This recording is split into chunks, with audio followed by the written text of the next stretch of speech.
After a breast reduction, you can shower after 24 hours. You can exercise after 1 week, but I want you doing exercising that doesn't require any bouncing. So a stationary bike is great. I also want you wearing a supportive bra while you do that. And so after 1 week, if you feel up to it, you can exercise. Just make sure you're wearing a supportive bra and you're not doing anything that involves bouncing. After 3 weeks, you can swim and go in the water again and take baths.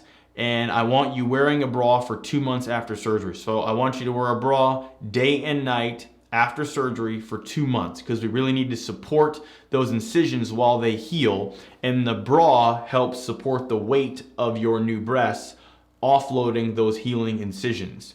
As far as the incision care goes, I'm going to initially place Steri-Strips on your incisions. As those fall off, we will give you paper tape, and I want you to just put paper tape on the incisions. It doesn't have to be pretty. Just stick paper tape over all the incisions.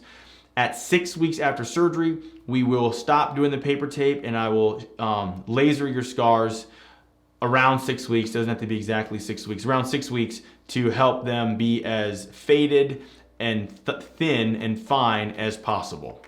To learn more, check out our website where you can upload your photos and concerns as a virtual consult. You can also check out our price estimator to get pricing information for all the various procedures we offer. And finally, if you'd like to have your questions answered on a future podcast or Q&A video session like this, please leave a message on our SpeakPipe. You can go to our blog page and our SpeakPipe is located there. Thanks for listening.